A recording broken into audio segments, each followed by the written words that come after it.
마무리하도록 하고 제2부의 질의응답 시간은 우리 학술원의 연구원으로 수고하시는 황대우 박사님께서 진행해 주시도록 하겠습니다. 예, 황 박사님 진행해 주시기 바랍니다. 네.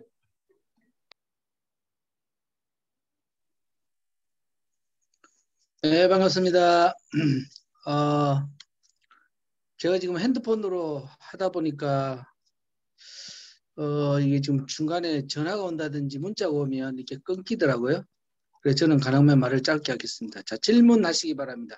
세 분에게 누구에게 질문하는지 말씀하시고 질문하시면 될 것 같습니다. 예. 이원재 박사님, 김재용 박사님, 강효주 박사님 세 분 중에 제 질문하실 분이 누구에게 이렇게 질문한다라고 말씀하시고 질문하시면 될 것 같습니다.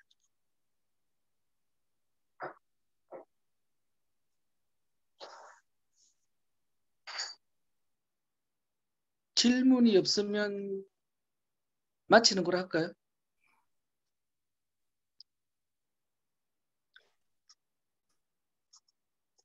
질문을 좀 유도를 하셔야 될 것 같아요. 아, 그래요?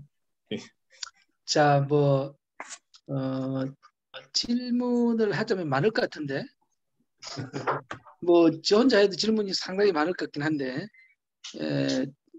지금 여기 들어와 계시는 분들, 지금 세 분 박사님들도 이렇게 질문하실 수 있습니다. 자신이 발표한 논문 외에 다른 두 편 논문에 대해서 질문하셔도 되고요. 여기 들어오신 분들 중에 조금 궁금한 또 의문이 나는 그런 부분들은 질문을 해주시면 감사하겠습니다. 제가 하나 질문을 해도 되겠습니까? 예. 예, 우리 원장님께서 스타트를 끊어주셔서 감사합니다. 그러니까 이제 우리 이원재 박사님 발제하시는 걸 제가 잘 들었습니다. 그런데 이제 박사학위 논문 디펜스 할 때 네. 이제 원래 예정에 없던 분이 이제 질문하시는 분으로 등장했다. 근데 이제 그분이 콘라드 슈미트라고 말씀을 하셨는데, 네. 그분이 이원재 박사님의 이 논지에 대해서 이제 어떻게 보면 이제 콘라드 슈미트의 논지에 대해서 이제 반박을 한 거잖아요.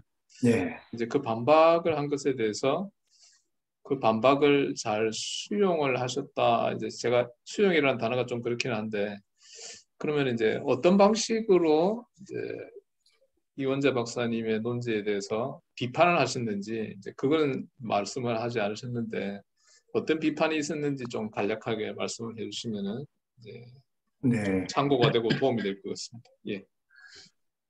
일단 슈미트 교수님은 그 아티클을 쓰셨는데 그 아티클이 일단 내용이 많이 짧았고요. 한 30페이지 정도 됐던 것 같고요. 근데 거기서 정말 중요한 게 뭐냐면 그 교수님이 창세기 2장 17절 그리고 창세기에 관련해서 안에 있는 내용들에 대해서 이렇게 비평적으로 그리고 이렇게 텍스처럴 크리티시즘적인 방법으로 이렇게 다루지 않았다는 거. 그게 첫 번째 제가 말했던 거고, 그리고 이제 그 교수님이 가지고 왔던 증거들, 제2성전, 유대 성전 문서들의 증거들이 여기저기서 막 이렇게 가져와서 이 전체적으로 보면 이 시대에 아담의 죽음에 대한 이해는 필멸이다라고 이렇게 주장하셨는데 교수님이 가지고 오신 것 외에 교수님이 다뤘던 문서들에서 다른 증거들 그리고 교수님이 말씀하고 있는 이런 주장들에 반하는 그런 증거들도 많고 또 교수님이 제시하셨던 이런 부분들에 있어서도 단어의 뜻이나 이런 그 사용법 이런 것들은 이제 분석이 정확하게 안 된 부분들 이제 그런 부분들에 대해서 지적을 제가 많이 했습니다. 거기에 대해서 특별히 다른 반론을 하시지 않으셨습니다. 왜냐하면 슈미트 교수님은 그 더 저보다 더 깊이 있게 그것을 이렇게 저희 문서적으로 다루지 않았기 때문에 그렇게 볼 수 있다라고 말씀하시더라고요. 그러면 거의 비판은 받지 않은 이제 그런 학위 논문이었다. 이렇게 볼 수 있는 겁니까? 네. 예. 그래서 저는 네, 예. 맞습니다. 예, 잘 알겠습니다. 예. 네. 네. 그냥 참고 사항으로 제가 한번 질문을 해봤었습니다. 예. 네. 예, 감사합니다. 또 다른 분 질문, 죽음에 관심이 있는 분들은 질문해 주시기 바랍니다.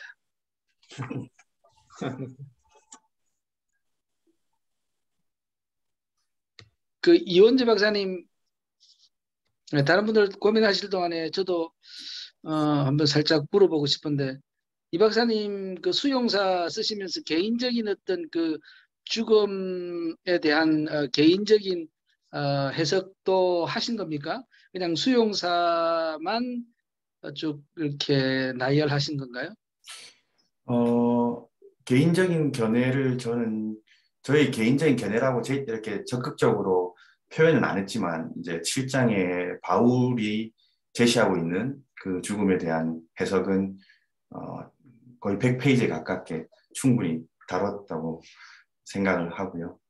그거는 이제 전통적인 기독교의 죽음에 대한 이제 죄로 인한 그런 결과로 들어오게 되었고 거기에 대한 해결책으로 예수님께서 메시아의 오심 그런 것들을 이제 다루는 부분들은 있습니다. 저의 견해라고 이렇게 제시하진 않았고요. 네. 예, 그러니까 육체적인 죽음에 거의 국한해서 다루실 때 그 육체적인 죽음을 의미하고 네. 반드시 죽으리라고 하는 것이, 그리고 그 육체적인 죽음 이 만일 죄를 짓지 않았다면 오지 않았을 거다. 육체적인 죽음을 겪지 않고 영원히 살았을 것이다라고 하는 것을 이제 전제로 하고 논문을 쓰신 거네요. 네, 그렇죠. 그런데 예. 이제 창세기 안에서는 그런 부분들을 명확하게 발견할 수는 없다라는 것은 이제 어느 정도 인정을 하면서 이제 시작을 했죠. 그 생명나무와 관련해서 네. 어떻게 해석을 하셨는가요? 생명나무는 이제 저희 논문 주제하고는 좀 많이 벗어난 부분이거든요. 생명나무를 이제 어떻게 해석하느냐, 이것은 이제 후대 사람들에게 맡겨둔 부분들이고요. 저는 이제 이걸 먹는 것이, 육체적 죽음을 해소하느냐, 아니면 영적인 죽음을 해소하느냐, 이런 그 이후의 이제 해석들은 제 논문은 다루고 있지 않고 있습니다. 네. 개인적인 생각은 어떠십니까? 생명나무, 생명나무는 이제 계시록에서 지금 우리에게 말해주는 것처럼 이제 예수 그리스도와 또 그런 복음에 의한 구원, 하나님께서 준비해 주신 그런 부분으로 저는 보고 있습니다. 네. 에덴 동산의 생명나무는 그냥 나무였는데 이제 그거는 더 이상 사라지고 없으니까 그 대체한 거예요, 예수님께서? 어, 대체했다고 보기보다는 하나님께서 그런 부분들을 처음에 이제 준비하셨고 또 그런 부분들을 우리에게 주시기 원했었는데 이제 그 부분들이 아담과 하와의 죄로 인해서 단절됨으로써 이제 하나님께서 계획하신 것들을 이제 더 밝히 보여주신 그런 부분들이라고 봐야 되지 않을까 하는 생각. 그럼 에덴 동산에 있던 생명나무는 진짜 나무가 아닙니까? 저는 알 수가 없을 것 같습니다. 예, 그 정도까지 하겠습니다. 예. 다른 분들 질문해 주시기 바랍니다.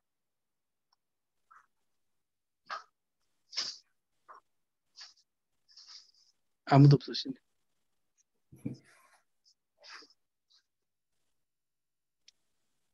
예. 질문 부끄러워하지 마시고 자유롭게. 지금 시간이 좀 남았습니다. 예. 시간은 15분여 남아서 충분히 질문하시고 대답하실 수 있을 것 같습니다. 이런 기회가 자주 오는 거 아니니까.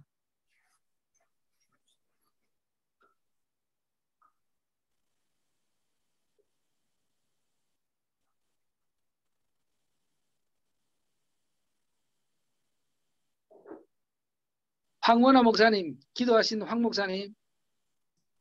예, 자, 질문 해주세요. 저 질문이 없습니다.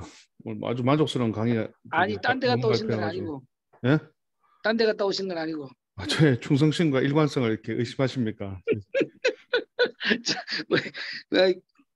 질문하실 만한 분들이 질문을 하셔야 되는데 이렇게 질문을 안 하셔.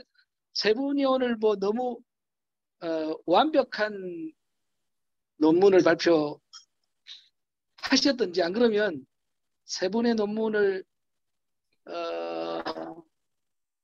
대부분의 사람들이 못 알아들었든지 둘 중에 하나. 저는 이제 이원재 박사님의 논문에 대해서는 좀 이해가 좀 되고 무슨 뜻인지, 강효주 박사님 논문은 제가 잘 모르겠고 사실 제 너무 어려워가지고 이 분야 저하고 안 맞아가지고, 그 김재용 박사님 논문에 대해서는 아주 나름대로 이해를 좀 해보려고 애를 썼는데 좀 저하고 제가 생각하는 그 선택에 대한 예정에 대한 얘기가 좀 있어가지고 했는데, 뭐 질문은 아니고요. 이제 뭐 김재용 박사님에게 하나 좀 이 논문에 나와 있지 않은 것 같아서 물어보고 싶은 거는, 성경신학적으로 제가 이제 전공이 제가 신약학이거든요. 그래서 성경신학적 볼 때 이 예정이라고 하면 항상 현재에서 과거를 돌아보면서 이제 찬송하리로다 하면서 이제 하나님께서 우리를 예정해 주셨다, 그 은혜에 감사하는 그런 뭐 콘텍스트를 가지는데, 혹시 그런 거에 대해서도 어떤 그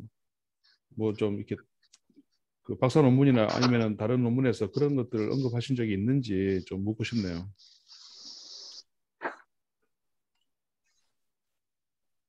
예, 소리가 안 들립니다, 지금. 예. 예, 황 목사님 질문 주셔서 감사합니다. 제가 박사의 논문에는 뭐 그런 내용은 없고요. 뭐 대부분 이제 결과를 통해 가지고 이제 뭐 우리가 택감을 받았는지 알 수 있다, 그런 생각을 또 하고 있고, 우리가 뭐 어릴 때부터 죄송한데 제가 지금 소리가 잘 안 들리는데 저만 안 들리는 건지. 안 아니, 소리를 들립니까? 좀 마이크에 가까이 대고 소리를 말씀해 네, 주시면. 네, 그래 하겠습니다. 네네. 그래 뭐 결과를 통해서 이제 마지막 때 가봐야 이제 우리가 택감을 받았는지 또 택감을 받지 않았는지 알 수가 있다. 이제 뭐 우리가 그렇게 어릴 때부터 배워왔고 또 그렇게 생각하고 이제 있지 않겠습니까? 근데 우리가 이제 선택을 이제 얘기를 할 때, 하나님께서 우리를 택했다, 택하지 않았다, 뭐 버림받은 자가 누구, 또 택감받은 자가 누구, 이런 이제 이야기를 할 때, 대충 이제 우리 교회에서는 그러니까 확실하게 모른다, 그거 안다고 이야기하면 그 이단 아니냐, 뭐 이런 식으로 이제 극단적으로 이야기하고 뭐 그렇지 않습니까? 뭐 우리가 이제 목회를 하면서도 그렇게 이제 그런 상황 속에서, 그런 환경 속에서 우리가 해왔는데, 사실은 이제 제 생각에는 이게 그러다 보니까 예정에 대해서, 선택에 대해서 교회에서 언급을 하기가 꺼려지고, 또 언급을 하지 않으려고 그러고, 목회자들도 그렇고, 그러면 이거는 어떻게 보면 선택 교리라는 게 사장되지 않는가, 어떻게 보면은 좀 감추어지는 부분이 아닌가. 그러니까 선택 교리가 선포되어지고 또 사람들에게 인식됨으로 말미암아서 성도들로 하여금 삶에서 경각심을 가지게 하고 또 구원을 이루어가는 데 있어서 큰 어떤 역할을 감당할 수가 있는데, 성경 신학적인 그런 입장에서 이제 볼 때, 근데 이제 뭐 빌립보서 4장 3절이라든지 이런 데서 이제 사도 바울이 뭐 빌립보 교회 성도들의 믿음의 역사와 사랑의 수고와 소망이 있네, 이런 것들을 바라보면서 너희들이 택감을 받은 것을 내가 알겠다, 그러니까 안다라는 그런 표현을 이제 하고 있을 때, 칼빈도 그 안다라는 그 표현을 따라서 그러니까 뭐 출애굽기 32장 32절에 쓰는 생명책에 대해서 봉인되어 있기 때문에 사람이 모른다 하지만 그러나 다윗이 시편 69편 뭐 거기에서는 또 저들이 생명책에 기록되지 말아 달라고 라고 했을 때 그걸 이제 칼빈이 끄집어 들어와서 그러면 다윗이 저 사람들은 하나님으로부터 버림받은 사람이다. 저 사람들은 하나님의 생명책에 기록되면 안 된다. 라고 이제 인식을 했기 때문에 그런 말을 하는 거 아닌가. 칼빈의 이제 입장에서 볼 때. 이걸 이제 칼빈이 들고 와서 빌립보서 4장 3절 그 말씀을 주석을 할 때 사람이 어느 정도는 알 수 있지 않는가. 나는 이제 그런 해석을 하는 거죠. 이제 그걸 이제 볼 때, 그러니까 이제 뭐 큰 줄기, 알 수 없다라고 하는 그런 그 선택의 큰 줄기 속에서 그렇지만은 성도의 그런 공개적인 표징, 그러니까 하나님의 말씀과 성령의 인도를 따라서 저 사람이 살고 있다. 그래서 열매가 어떻게 맺어지고 있고 정말 우리가 볼 때 하나님의 사람이다라는 어떤 그런 표징이 있을 때는 저 사람은 하나님의 택감을 받은 사람이다. 그런 좀 폭넓게 또 칼빈은 인정을 하자. 그렇게 얘기를 하고 있는 걸 제가 이제 정리를 해서 발표한 것 같습니다. 제가 너무 아까 제가 준비를 했는데 이게 뭐 호스트하고 문제가 있는 것인지 이게 논문을 이렇게 쭉 이렇게 내려야 되는데 안 내려져 가지고 제가 일방적으로 그냥 막 큰 소리만 해가지고 전 얘기를 듣는 사람들이 좀 무슨 말인지 뭐 이해를 잘 못하지 않았겠나 이런 생각이 들고 미안한 마음이 우리가 이제 듭니다. 신약 성경에서 사도 바울이 그 선택과 예정에 대해서 말할 때는 그 콘텍스트가 칭찬하는 콘텍스트, 그리고 하나님께서 은혜로 우리를 구원해 주셨다는 그 사실을 강조할 때 내가 하나님을 택한 것이 아니라 하나님이 나를 택하셨다라고 말하는 취지 속에서 예정과 선택을 말한단 말이죠. 제가 이해하기로는. 그래서 우리가 예정이나 선택을 미래지향적인 그런 사고를 가지고 보면은 문제가 발생하는 것이, 그래 되면은 전도를 하지 않게 됩니다. 하나님 예정하신 사람 다 돌아올 거니까 전도할 필요 없다. 그리고 또 어떤 사람에 대해서 너무 쉽게 판단할 수 있습니다. 저 사람은 하나님 예정 안 하셨으니까 내가 포기를 해야 되겠다. 또 현재형으로 생각할 때도 어떤 사람에 대해서 저 사람이 구원을 받은 것이 하나님의 그 예정 속에 없을 수도 있다는 생각을 가지게 되면 서로 의심할 수 있거든요. 그러니까 그러면 서로 공격적이 될 수 있고 비판적이 될 수 있는데, 제가 이해하기로는 바울이 어떤 예정에 대해서 말할 때는 항상 우리가 구원받은 것이 하나님의 은혜로 받은 것이지 우리의 행위로 받은 것이 아니다는 사실을 말하는 것이고, 그래서 자기 과거를 돌아보면서 내가 살아온 삶의 모든 궤적들이 하나님께서 정해놓으신 것들 속에 있었구나라고 감사하고 찬양하는 그 콘텍스트 속에서 이제 예정을 말한다고 저는 생각을 하거든요. 그래서 칼빈이 혹시 칼빈도 그렇게 해석을 하는지, 아니면 이제 예. 제가 그 부정적인 어떤 인식을 이야기하면서 그 칼빈이 그러니까 사람들에게 믿는 그런 표징이 일반적인 표징이 드러나면 그 모든 사람들은 다 하나님의 자녀로 인정하자. 그런 표현을 제가 소개를 했습니다. 소개를 했고 또 사람이 뭐 엄밀하게는 알 수가 없죠. 엄밀하게는 알 수가 없지만 금방 한 목사님 말씀하신 것처럼 긍정적인 입장에서 또 칭찬하고 또 사도 바울이 이렇게 격려하는 그런 차원에서 당신이 택감을 받았다라고 이야기할 수도 있는 거고, 또 베드로 사도 같은 경우에는 아, 내가 하나님으로부터 선택을 받은 것이 나는 확실하다. 성령의 어떤 내적 역사에 의해 가지고 그런 어떤 확신, 확정, 그런 입증 이런 것들이 나타난다, 할 수 있다라는 걸 이제 칼빈이 그렇게 얘기를 하고 있는 것이죠. 그러니까 제가 마지막 부분 그 5번째에 가서 이렇게 얘기를 합니다. 만약에 이제 선택 교리에 대해서 또 누가 선택을 받았고 선택을 받지 못했고라는 것을 사람들이 이렇게 뭐 알고 또 목사가 그걸 알려준다면은 교회 안에서 큰 폐단이 일어나지 않겠는가. 이제 이런 그 부정적인 어떤 요소들이 있다 이렇게 이제 소개를 했고, 그럼에도 불구하고 교회에서 선택을 많이 가르치고, 이거는 이제 어거스틴도 그렇게 이야기하고 있고 칼빈도 그렇게 이야기하고 있죠. 교회에서 선택 교리, 예정 교리를 많이 가르쳐야 된다. 그거는 두 분 다 그렇게 강력하게 얘기를 하고 있습니다. 그래서 네. 예, 그러니까 보이지 않는 그런 세계에 대한 또 미래의 세계에 대한 어떤 그런 동경과 또 내가 그곳에 대한 어떤 그런 사모함, 물론 뭐 현재적인 그런 천국도 사모해야 되겠지만은 그러니까 미래의 그런 어떤 천국도 사모하면서 그게 이제 일종의 이제 현재의 삶을 살아가는 데 있어서 경종이 될 수가 있고 또 바르게 살아갈 수 있도록 하는 그런 어떤 지침이 될 수가 있다는 것이죠. 예. 그래서 우리는 보통 내가 선택을 받았다라고 너무나도 확신하는 그런 부류들이 있고 또 반대로 내가 이렇게 선택을 받았는데도 불구하고 자기가 자기의 삶을 돌아보면서 확신을 못 해가지고 내가 이래갖고 하나님의 백성이라고 말할 수 있겠는가라고 하면서 자책하는 그런 사람들도 있을 수 있지 않습니까? 그러니까 어떻게 보면은 이 선택교류는 그런 양자의 극단적인 어떤 그런 사람들에 대해서 다 하나의 지침을 줄 수 있는 그런 것이라고 생각되어지고 내가 또 선택을 받았다라고 확신이 되어지면 또 바르게 살아가고 사는 정말 가난한 사람들을 많이 도와주고 재물에 대한 어떤 욕심이라든지 세상을 즐기고 세상을 사랑하는 어떤 그런 것에 대해서 내려놓고 하나님의 나라를 추구하게 되는 그런 어떤 열심이 생겨나지 않겠는가 그런 생각을 하게 되죠. 그 이제 예정의 문제하고 우리 강효주 박사님 마지막에 그 언급하실 때 이제 우리가 믿지 않는 사람에 대해서도 제가 정확하게 기억을 못하겠습니다만 믿지 않는 사람에 대해서 똑같은 그런 긍정적 메시지를 전해야 된다 설교자가 라고 하셨는데 그 우리가 그때는 예정을 염두에 두지 않고 그냥 이렇게 설교를 해도 되는 건가요? 아니면 예정을 긍정적으로 생각하면서 전제하면서 그런 설교를 해야 된다 이 뜻입니까? 네, 다브런트가 이 복음적인 언약에 대해서 이야기하면서 동시에 하나님의 드러내신 뜻에 대해서 이야기할 때 이 설교에 관련해서 다브런트의 그 아니말드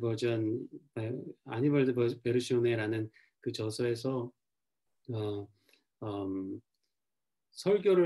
복음을 전할 때 그 복음을 듣는 사람들은 우리가 택자인지 유기자인지 알 수 없지만 유기자는 이거 들어봐야 아무 소용이 없는데 그냥 한번 들려주는 것이다 이런 게 아니라 모든 사람들이 그 복음의 약속이 담긴 그 복음을 받을 때는 그것이 정말 하나님의 선하신 뜻을 구원하시고자 하는 하나님의 그 갈망을 가지고 있는 그 진짜 그 복음의 초청이라는 것으로 받아들여야 된다라는 것을 이야기합니다. 하지만 동시에 다브런트가 설교자들이 혹은 성도들이 누가 택자인지 아닌지를 논하는 것에 대해서는 전혀 그런 것을 권하지 않습니다. 그리고 그의 그 아니바드 벌슨이라는 그 책도 어떤 아르메니안 신학자의 반박을 위한 그 책인데 거기서 칼빈과 베자의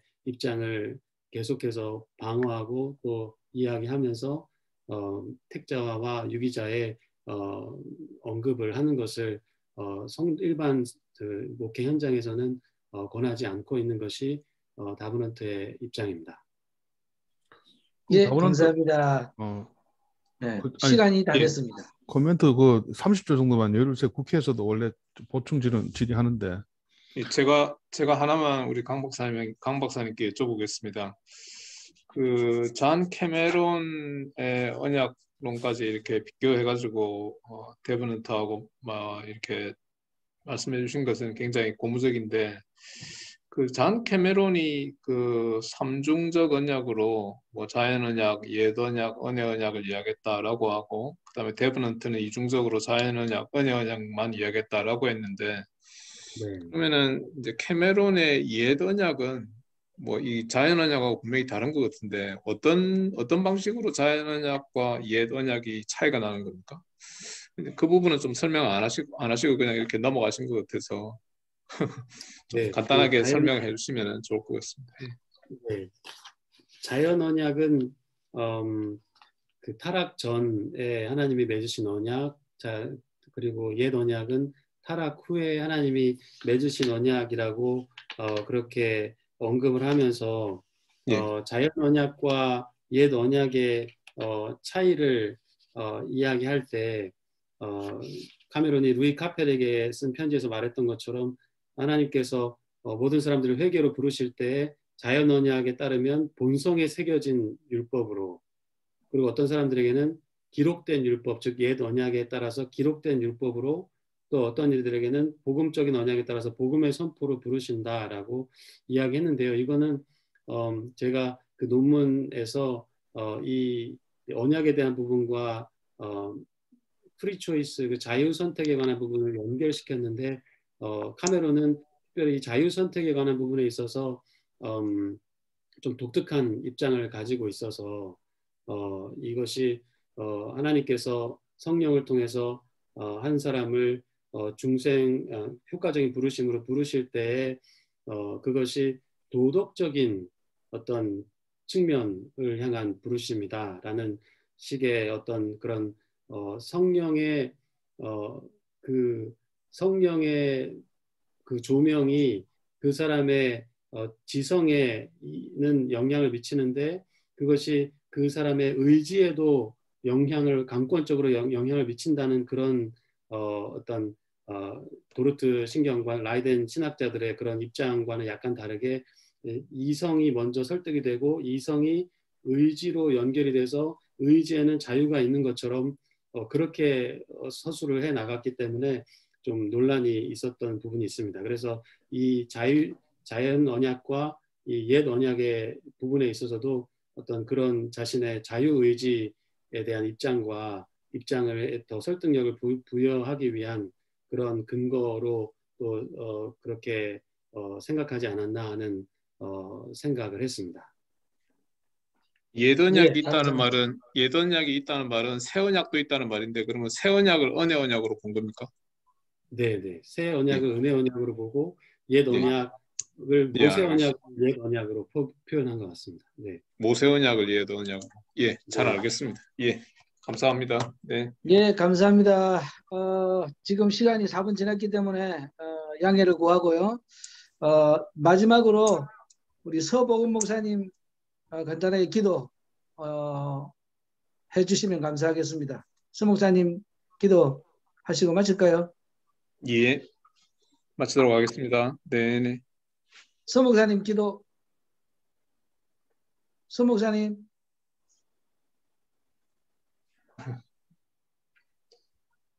뭐 안 되시면은 우리 안 돼? 황 목사님께서 기도하시고 마무리하시면 좋을 것 같습니다. 예. 예, 기도하겠습니다.